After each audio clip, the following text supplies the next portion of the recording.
उसके पास एक्सपीरियंस नहीं था क्योंकि उसकी जो मदर थी वो एक सिर्फ फौजी की बीवी थी। उसकी मदर क्वीन नहीं थी, वो एक रानी नहीं थी, वो एक आम औरत थी। तो उसने अपने बेटे को सिर्फ वही सिखाया था जो उसको आता था। कि तुमको इस बात का पता है कि उसकी जो मदर थी वो एक फौजी की बेटी थी, बीवी थी, सॉरी। हाँ, तो उसने अपने बेटे को क्या सिखाएगा, जान कैसे लड़नी है, क्या करना है, तुम्हें अपने बादशाह के ताबे रहना है। उसको ये थोड़ा ना पता था कि मेरा बेटा एक दिन बादशाह बनेगा, उसको ये एक्सपीरियंस नहीं था। इसी तरह आपको नहीं पता, आपको लगता होगा आप 50-60 हजार कमा रहे हो, लेकिन आप जानते नहीं कि आप किसके बेटे और बेटियां हो। आपको नॉलेज नहीं है। आपका बाप तो आपको राजाओं जैसी जिंदगी देना चाहता है, वो आपको वो कानून कवानीन सिखाना चाहता है, पर आप मानने के लिए तैयार नहीं हो। और अगर आप मानने के लिए तैयार नहीं हो तो धक्के आप खाओगे। जैसे दाऊद के इतने बेटे थे, रानियों के बेटे थे, वो इसमें से एक भी बादशाह नहीं बना। और एक लौंडी का, हाँ, जिसके साथ उसका एक रिलेशन हुआ, उसमें से एक बेटा पैदा हुआ और वो बादशाह बन गया। अब इमेजिन करो, बाइबल में लिखे ना, अव्वल आखिर होंगे और आखिर अव्वल हो जाएंगे। क्या लिखा है कि नहीं लिखा है? ऐसा, ये कुछ ऐसा ही लॉजिक है। हाँ, आप आज बड़े स्पिरिचुअल हो सकता है आपसे जो गलत टाइप के लोग हैं आपसे बाद में आए और सच्ची तौबा करके वो आपसे आगे निकल जाएं, और आप उधर ही तालियां बजा कहते रहो मैं तो बड़ा सच्चा सो इतना, और बाद में धोखा खा जो वो बादशाह के बेटे और बेटियां बन जाए, और बादशाही के जो असल वारिस थे वो कहां पे फेंके जाएं? आग की भट्टी में फेंके जाए। ये भी बात लिखी कि नहीं लिखी? उसने कहा पूर्व पश्चिम से बहुत से आएंगे और खुदा की बादशाही में दाखिल होंगे, पर बादशाही के बदल के खुदा के बेटे और बेटियां जो बादशाही के मालिक हैं वो आपकी भट्टी में डाले जाएंगे। इसका मतलब क्या था? वो यही था। तो सुलेमान बादशाह ने अपने बाप को फॉलो किया। उसने कहा मेरे बाप का कौन सा ऐसा सीक्रेट था जो खुदा ने उस पर फजल कर दिया और उसको बादशाह बना दिया। आप भी सोचो, आपकी जिंदगी में कौन सा ऐसा है जो खुदा आपसे चाह रहा है? वो क्या आपसे इंस्ट्रक्शन कर रहा है, मांग रहा है, वो आपको देना चाह रहा है, वो क्या डिमांड कर रहा है? क्या कभी किसी ने इस बात पर गौर करने की कोशिश की? कभी नहीं। आपको सिर्फ अपने काम से, अपनी गवाही से, अपनी टेस्टनी से मतलब है और किसी बात से कुछ लेना देना नहीं। कितनों की बात समझ आ रही है? उसने किसको फॉलो किया? अपने बाप को। उसका बाप प्रेयर करने वाला था, उसने उसको फॉलो किया। हाँ, उसका बाप जो था वो बोलने वाला था, वो अपने खुदा के साथ वफादार रहने वाला था। ये उसकी नेचर, उसकी हॉबी, उसकी आदतें थी। उसके पास ये सबसे नजदीक जगह पर ये मकाम था कि खुदा उनको पहला ऑनर और इज्जत देता था। और वही काम उसके बेटे ने आगे किया और उसने अपने बाप के उन आदतों में से एक आदत को लिया, उसको अप्लाई किया, और बदले में उसको क्या मिला? मसा मिला कि नहीं मिला? मुझे एक बात बताओ, कौन सी ऐसी हरकत कर रहे हो जो तुम्हारे बच्चे उसको फॉलो करेंगे? मुझे बताओ। मैंने आपको बताता हूं, मैं लोगों में कम रहता हूं, तो मेरे बच्चे मुझे लोगों में कम देखेंगे तो वो भी लोगों में क्या करेंगे? कम ही जाएंगे। जब वो मुझे प्रेयर करते देखेंगे, अरे चलो मेरी जितनी है, अरे कुछ ना कुछ तो वो प्रेयर करेंगे कि नहीं करेंगे? जब मैं वर्शिप कर रहा हूं तो वो वर्शिप करेंगे कि नहीं करेंगे? उनकी जिंदगी के चारों तरफ या तो वर्शिप है, या तो कलाम है, या तो विजन है, यहाँ प्रेयर है, और उनकी जिंदगी में काम ही कोई नहीं है। और अगर कहीं आ गया तो मेरे बच्चों से पूछ लो कि मैं कैसा बाप हूं। आपको लगता होगा जिस तरह शायद मैं आपके साथ शक्ति पेश करता हूं, मैं अपने बच्चों पर आपसे भी ज्यादा शक्ति करता हूं। इवन यहां तक मैं थप्पड़ मारने तक भी जाता हूं, और मैं बिल्कुल समझ आ रही है रीजन क्या?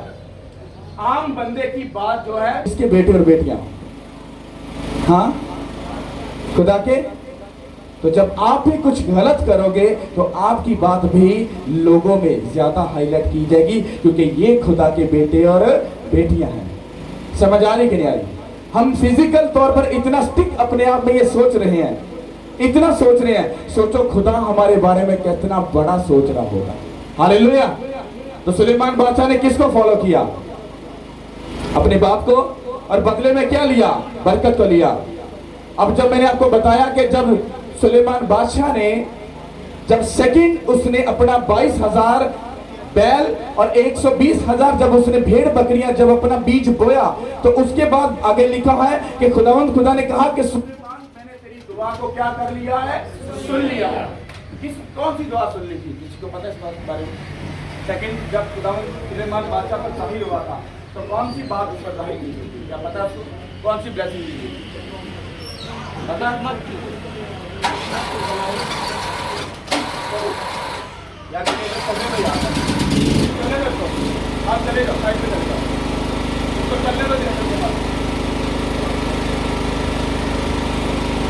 हालेलुया।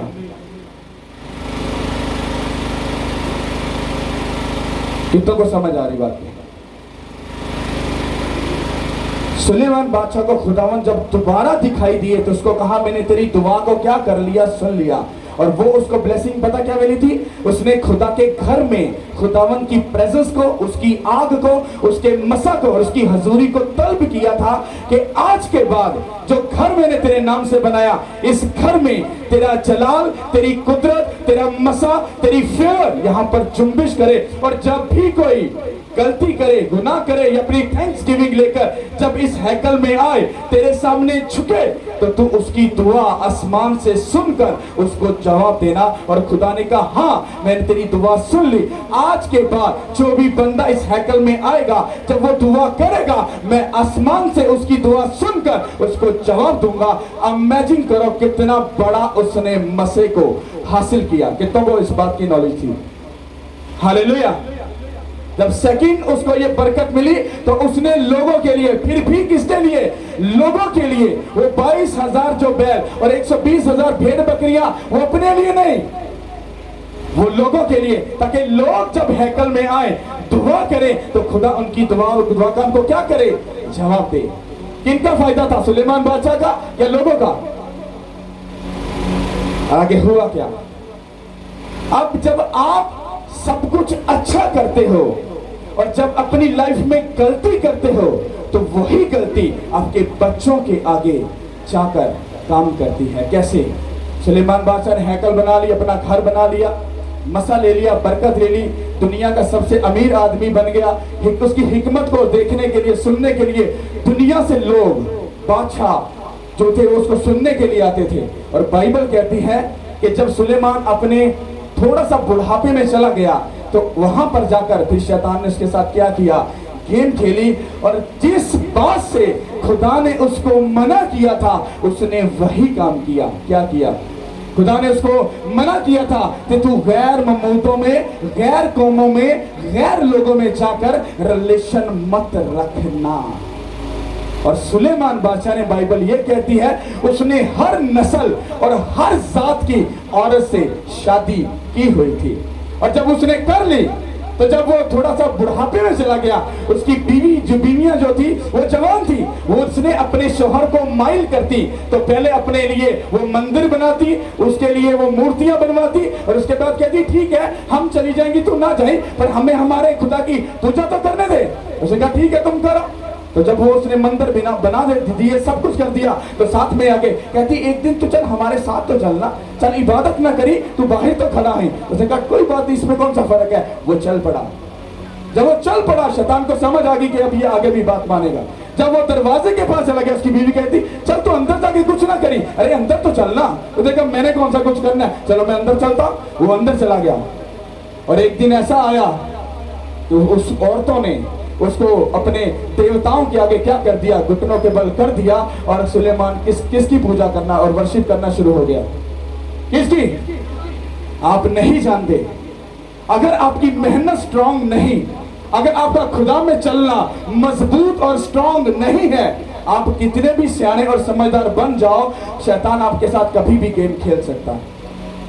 बताने का मतलब क्या है? सुलेमान बादशाह ने इतना इज्जत की, खुदा के उसके नाम को इज्जत और जला दिया, उसके हुक्मों को माना, सब कुछ किया, पर एंड में जाकर धोखा खा गया। इसका मतलब है कि सुलेमान बादशाह खुदा की बात को भूल गया। और आज भी ऐसा ही है कि लोग खुदा की बात को भूल चुके हैं। उनको जीसस क्राइस्ट याद है, उसकी क्रूस याद है, उसका ब्लड याद है, उसके कांटों का ताज याद है, पर उसके हुक्म, उसके कवानीन वो उनको याद नहीं। इसीलिए वो धोखे में अपनी जिंदगी गुजार रहे। समझ आ रही कि नहीं आ रही? अगर आज आपने अच्छा डिसीजन नहीं लिया, आपने अच्छा फैसला नहीं लिया, मैं आपको दावा करता हूं जिंदगी तमाशा बन जाएगी। और आप कभी भी, आप इस चर्च को छोड़ आप बेनी हिन की मीटिंग में चले जाओ, जॉयस मार की चले जाओ, टीपी जशवा जो दुनिया के बिगेस्ट किस्म के मैन ऑफ गॉड है, चले जाओ उनके पास, वो भी आपको यही टीचिंग देंगे पहले, और फिर आपके लिए वो प्रेयर करेंगे। कितनों को समझ आ रही है? क्योंकि अगर आप खुदा के सके नहीं, तो फिर आप अपने बच्चों के भी सके नहीं हो। समझ आ रही कि नहीं आ रही? तो सुलेमान बादशाह ने क्या किया, आगे जाकर गलती की, और वही गलती आपको पता है उसके घराने को और उसकी पूरी कौम को भुगतना पड़ा, क्योंकि खुदा ने यह भी कहा था, उसने कहा कि मैं तुझे इतनी इज्जत, अदौलत, मालो, शोहरत सब कुछ दूंगा, पर मैंने आपको बताया पर लफ्ज जहां भी आएगा पीछे वाली स्टेटमेंट क्या होती है, खत्म हो जाती है। उसने कहा पर अगर तूने मेरे कानून को तोड़ा तो ये घर जो तूने मेरे नाम से बनाया है, कहता मैं इसका ऐसा हशर करूंगा कि गुजरने वाला रुकेगा ते पंजाबी कहते ने होगा पड़ेगा। एडा जुल्म, इन्ना जुल्म किन्ने इंदे ते कर दिता खुदा दे घर ते। कहता उस वक्त फिर लोकी कहणगे कि इस हैकल दे जेड़े काहिन या इन्हां दे जेड़े लोग सी मनन वाले इस खुदा नो, उन्होंने अपने खुदा दी बेइज्जती कीती, ओदे हुक्मां नु तोड़ा, इसे करके खुदा ने ओदे अपने घर दा की कर दिता, सत्यानाश कर दिया। समझ आ रही है? और जब सुलेमान ने ऐसा किया, हैकल के साथ ऐसा हुआ, वो बर्बाद हो गई, फाटक टूट गए, और यरूशलेम वो जो हैकल का सारा एरिया था वो सारा नेस्त नबूद हो गया। वजह क्या निकली? थोड़ा सा कानून को, थोड़ा सा नहीं था, वो बहुत ज्यादा था। हाँ, छोटी सी ख्वाहिश, ये भी सुंदर है इससे भी शादी कर लो, इससे भी सुंदर है इससे भी कर लो, ये भी कर लो, ये भी, ये भी, ये भी। और तमाशा क्या बना, उसका वही काम किया, वो पूरी कौम को भुगतना पड़ा। और बाइबल कहती है कि खुदा ने उनको ऐसी सजा दी कि उनको उनके दुश्मन के हाथ में कर दिया, और वो इतने सताए गए, इतने सताए गए, इतने दुखी हो गए कि उनको फिर खुदा के आगे फिर झुकना पड़ा, और फिर खुदा को उनको क्या करना पड़ा, माफ करना पड़ा। वो पंजाबी कहते ना, ऊंट उठी घूम फिर लवे, आना उन्हें पहाड़ दे थले। हाँ, आप कहीं भी घूम लो, आप कहीं भी चले जाओ, आप PhD कर लो, BMW खरीद लो, फरारी खरीद लो, कुछ भी कर लो, अगर खुदा साथ में नहीं, सब चीजें एक दिन ड्रामा बन जाएंगी, और तुम्हें कुछ भी अपनी लाइफ से सारी दुनिया जीत लो और अपनी जान का नुकसान कर दो, तुम्हें क्या फायदा? समझ आ रही कि नहीं आ रही? आप लोग क्या समझ रहे हो कि खुदा आपके तरीके से चलेगा? नहीं, वो कभी नहीं चलेगा, वो हमें अपने तरीके से लेके चलेगा। आपको नींद प्यारी है तो धोखे में आप हो। हाँ, अगर नींद प्यारी, धोखे में आप हो। अगर आपको आपका रिश्तेदार प्यारा है तो आप धोखे में हो। समझ आ रही कि नहीं? क्या खुदा किसी का वेट करेगा? अरे नबी रसूल आए, काम किया, मर गए, सब खत्म हो गया। वो खुदा आज भी वैसा का वैसा जिंदा और बरहक, और वो आज भी मौजूद है कि नहीं? ऐसा ही होगा, हम भी आए हैं, मर जाएंगे, खत्म हो जाएगा, पर वो उस खुदा का नाम हमेशा याद रहेगा। पर फर्क ये है कि हमने किया क्या जमीन पर, क्या उसके हजूर में खड़े होने के लायक है या नहीं। लोगों की चुदरा, उन्होंने PhD, उन्होंने स्कॉलरी एहो जी निकलनी है ना, मैं कहता हूं आपको अंदाजा भी नहीं है। मैंने कढ़ैच ना कढ़ैच, मैं कढ़ैचा नू बदकारी कर दे, पुट्ठे काम कर दे वेख्या ते पुरपड़ ते फड़ के अन्नी पा देंगे, और कलीसिया कहेगी बल्ले बल्ले, बड़ा तगड़ा भाई जी, मैन ऑफ गॉड है। और उसकी हिस्ट्री देखोगे, आप कहोगे धोखा हो गया। समझ आ रही है? हालेलुया। अब इसको सुनते हैं, अब सुनो आगे क्या हुआ। जब हैकल तबाह हो गई, जब सुलेमान ने ऐसा कर लिया, अपने लोगों को मुसीबत दे दी, सेम कंडीशन, अगर आप इन बातों को फॉलो नहीं करते, आप भी अपने बच्चों के लिए जहर बोकर जा रहे हो, और पीछों बदवा में देंगे। साढ़े ऐसे की छड़ के गए? हाँ, शैतान छड़ गए ने, और जरा रोज सुबह उठ के साढ़े 10 छितर साढ़े सिर से मारदा ठा ठा। रीजन क्या? तुमने उसको ऑनर दिया, इज्जत दी। आओ शैतान जी बैठो साढ़े घर, हाँ साडा बेड़ा गर्क करो, हाँ साडी बच्चियां नूं गलत राह ते लाओ, हाँ साडे मुंडियां कोलों गलत काम कराओ, उन्हां को नशा कराओ, उन्हां नूं शराब पियाओ, हाँ सारे कहते काम कराओ। आओ शैतान जी आओ। ये पता कौन लोग करते हैं? जिहड़े चतर ते चलाक ते बहुत सियाने लोग ने, ये उनके साथ होता है, क्योंकि चतर चलाक लोगों से खुदा को नफरत है। ये मैंने बाइबल में से सीखा है। हालेलुया। समझ आ रही कि नहीं आ रही? पढ़ेंगे, गौर से सुनिएगा, माइक खोलो।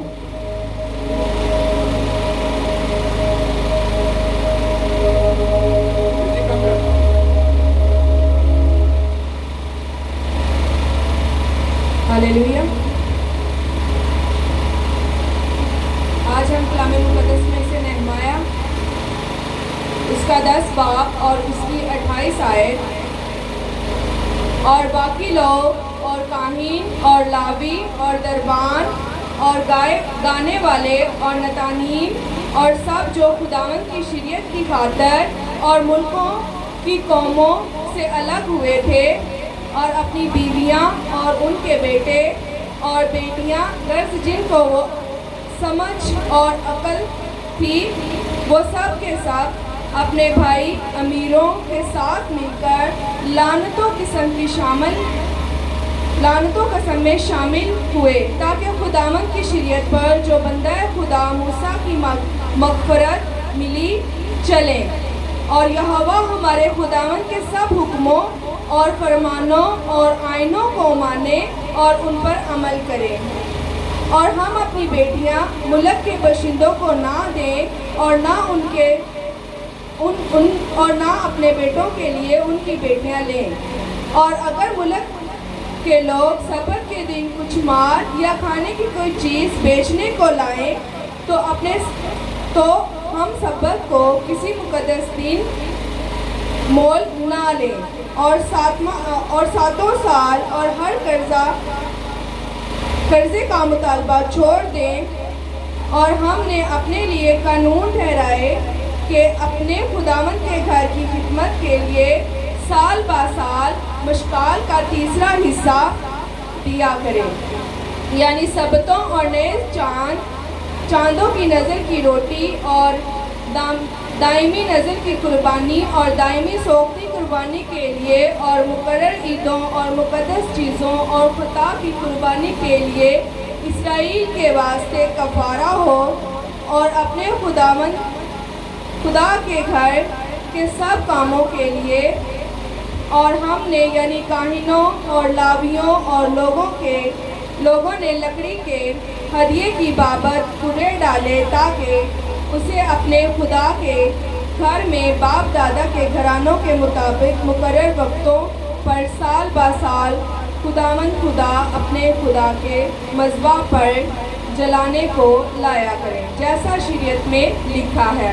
और साल ब साल अपनी अपनी ज़मीन के पहले फल और सब दरख्तों के सब मेवों में से पहले फल खुदावंद के घर में लाएं। और जैसा शरीयत में लिखा है कि अपने पहलौठे बेटे को और अपनी मुआशी यानी गाय बैल और भेड़ बकरी के पहलौठे बच्चों को अपने खुदा के घर में काहिनों के पास हमारे खुदावंद के घर में खिदमत के लिए लाएं। और अपने गूंदे हुए आटे और अपनी उठाई हुई कुर्बानियों और सब दरख्तों के मेवे और मैं और तेल में से पहले फल को अपने खुदावंद के घर की कोठरियों में काहिनों के पास और अपने खेत की रैयती लावियों के पास लाया करें, क्योंकि लावी सब शहरों में जहां हम काश्तकारी करते हैं 10वां हिस्सा लेते हैं। और जब लावी रैयती ले तो कोई काहिन जो हारून की औलाद से हो लावियों के साथ हो और लावी रैयती का 10वां हिस्सा हमारे खुदा के बैतुल माल की कोठरियों में लाए, क्योंकि बनी इसराइल और बनी लावी अनाज और मैं और तेल की उठाई हुई कुर्बानियों उन कोठरियों में लाया करेंगे जहां मुकद्दस ज़रूफ और खिदमत गुजार काहिन और दरबार और गाने वाले हैं, और हम अपने खुदा के घर को नहीं छोड़ेंगे। सब बोलो आमीन। मैं 100% कह सकता हूँ आप लोगों को समझ नहीं होगी। ये बात सच है कि नहीं समझ आई ना? तो आपको समझाया भी वैसे जाएंगे कि जैसा आप लोगों की सोच है, क्योंकि ये आपकी तवज्जो थी कि अगर आपने इसको क्यों नहीं गौर से सुना, क्योंकि अगर बाइबल हाथ में होती तो वो बहन जितना जैसे मर्जी पढ़ रही है आप उंगली के साथ पढ़ सकते थे, हाँ दिस हाँ दिस तो आपकी अकल आपको बता सकती कि क्या पढ़ा गया। हाँ, तुमने सब कुछ पादरी पर उधर छोड़ दिया है, खुद पर बोझ नहीं लेना चाहते। दिमाग का इस्तेमाल नहीं करना चाहते, तो इसलिए तुम्हें भी उतना ही दिया जाएगा जितनी तुम उसकी इज्जत और ऑनर करते हो। हालेलुया। यहां पर अगर आप 32 आयत में पढ़ो तो यहां पर लिखा है, और हमने अपने लिए कानून ठहराया कि अपने खुदा के घर की खिदमत के लिए। हाँ, यहां पर ये नहम्याह जो था, एक बादशाह के पास उसका वजीर कह लो या उसका मशीर कह लो या उसका राइट हैंड कह लो, उसके पास था। और नहम्याह के दिल में ये बोझ आया कि जो हैकल तबाह हुई है, जो खुदा की घर के जो बाउंड्री वाल है, जो उसके फाटक टूटे हुए हैं, तो नहम्याह ने जब उसको देखा, उसके दिल में एक रंज हुआ, उसको दुख हुआ। उसने कहा, खुदावन मुझे ये बोझ दे ताकि मैं तेरे घर को क्या कर सकूं, बना सकूं। और बाइबल कहती है कि नहम्याह ने दुआ करके बादशाह से बात की, बादशाह ने उसको इजाजत दी, हाँ तो अपनी हैकल को तमीर करने के लिए जा सकता है। उसने कहा, नहीं मैं जाना तो चाहता हूं, पर तू मुझे और फेवर दे। उसने कहा, मुझे तुझसे और भी फेवर चाहिए, मुझे लकड़ी चाहिए, मुझे ये चाहिए, मुझे वो चाहिए। तू मुझे एक लेटर पे लिख के दे ताकि मैं जहां भी जाऊं तो मुझे कोई भी चीज से कोई भी इनकारी ना हो, ताकि मुझे ईंटें चाहिए, लकड़ी चाहिए, कुछ भी चाहिए तो वो सब चीजें मुझे वाफर मिकदार में मिल सके, ताकि मैं खुदा के घर के फाटक को बहाल कर सकूं, उसके हैकल को जो तबाह हो चुकी है उसको बना सकूं। तो एक ऐसा लेटर लिख के दे ताकि मुझे सब चीजें मिले। समझ आ रही कि नहीं आ रही? ये बात जो लिखी मैं आपको वो बता रहा हूं। तो नहम्याह ने अपने बादशाह से लेटर लिया, आया और उसने खुदा के घर के फाटक बनाए, सब कुछ बनाया। तब नहम्याह ने फिर सब लोगों को इकट्ठा किया। उसने कहा, तुम्हारे बाप दादा की वजह से ये हैकल तबाह हुए, उसके किए हुए कर्मों का ये फल था। पर अब भी अगर तुम खुदा की तरफ नहीं मुड़े और अपना आप उसको नहीं दिया, तो ये याद रख लेना, आगे भी तुम्हारे साथ ऐसा ही होगा। फिर वहां पर नहम्याह ने ये सारे कानून, ये बातें, शरीयत की वो बातें, वो सब बातें किनको सिखाई, किनको बताई? बनी इस्राएल को। क्या बताया? जो मैं अभी आपको बता चुका हूं। उसने कहा, तुम्हारे बेटे उन कौमों के बीच में उन बेटियों से ना ब्याए जाए जो गैर कौम है। समझ आ रही कि नहीं आ रही? हाँ, तुम्हारी बेटियां गैर कौम में मत जाए, वरना तुम देख लेना मैं तुम्हारा क्या हशर करूंगा। समझ आ रही कि नहीं आ रही? तुम खुदावंद यीशु मसीह के खून से खरीदी हुई उसकी बेटी और बेटियां हो। तुम्हारा गैर कौम में जाना अपनी खानदान, अपने बच्चों के खानदान का बेड़ा गर्क और सत्यानाश करने का वो रास्ता है जो तुम अपने पूरे घराने को डाल रहे हो। समझ आ रही कि नहीं आ रही? वहां पर वो बता रहे, हम तुम्हारे जो पलोठे हो, हाँ वो तुम खुदा के घर में लाओगे और काहिनों को दोगे ताकि वो किसकी खिदमत कर सके? खुदा की। हाँ, आगे वो सारी इंस्ट्रक्शन बता रहा है, तुम क्या दोगे क्या नहीं दोगे, तुम्हारा रिलेशन किसके साथ होगा, वो सारा कनेक्शन खुदा के घर के साथ जोड़ रहा है। मैंने आपको पहले भी बताया था, अगर आपका रिलेशन खुदा के साथ, उसके घर के साथ और थर्ड जगह पर अगर तुम्हारा रिलेशन उसके मैन ऑफ गॉड के साथ नहीं है, तुम्हारे साथ धोखा हो सकता है। हालांकि या इसको घर जाकर पढ़ना, तुम्हें छोटी छोटी बात बताई जाएगी कि वो क्या डिमांड कर रहा है। नहम्याह उनको बता रहा है और आगे एंड में लिखा हुआ है, उन लोगों ने अपने लिए फिर कानून ठहराया। उन सब लोगों ने क्या किया? जब सब बातों सबने सुन ली, उन्होंने क्या, ओके नहम्याह हम एग्री है तेरी बात से। कहता अब हम सब लावी काहिन सब इकट्ठे होकर हम एक कानून ठहराते हैं, हम ये भी करेंगे, हम ये भी करेंगे, हम ये भी करेंगे, हम ये भी करेंगे, हम सब बातों को मानेंगे। उन्होंने एक कानून बनाया और अपने ऊपर ठहराया। और आगे 39 वर्ष उसके आखिरी लफ्जों में लिखा हुआ है, और हम अपने खुदा के घर को नहीं छोड़ेंगे। क्यों नहीं छोड़ोगे? जाओ तमाशे करो, जाओ ड्रामे करो, जाओ जाकर सब कुछ करो। पता क्यों? क्योंकि उनका जो दुश्मन था, जिसके हाथ में खुदा ने उनको दिया था, वो उनके साथ हर वो जुल्म करते थे। वो जुल्म सह कर इतना तंग आ गए, उसको झुकना पड़ा, उसको घुटनों के बल होना पड़ा और मानना पड़ा कि खुदा अब हम तेरे घर को नहीं छोड़ेंगे। आपको समझ आ रही कि नहीं आ रही? आपकी छोटी छोटी बात का जो प्रॉब्लम का हल है वो बाइबल में लिखा हुआ है। एक बात याद रखना, मसीहत एक ऐसा, मसीहत मजहब नहीं है, मजहब नाम का एक भी लफ्ज बाइबल में नहीं लिखा हुआ। ये सिर्फ अगर बयान करती है तो वो खुदा की मोहब्बत को बयान करती है, दैट्स इट, इसके अलावा कुछ नहीं। हालेलुया।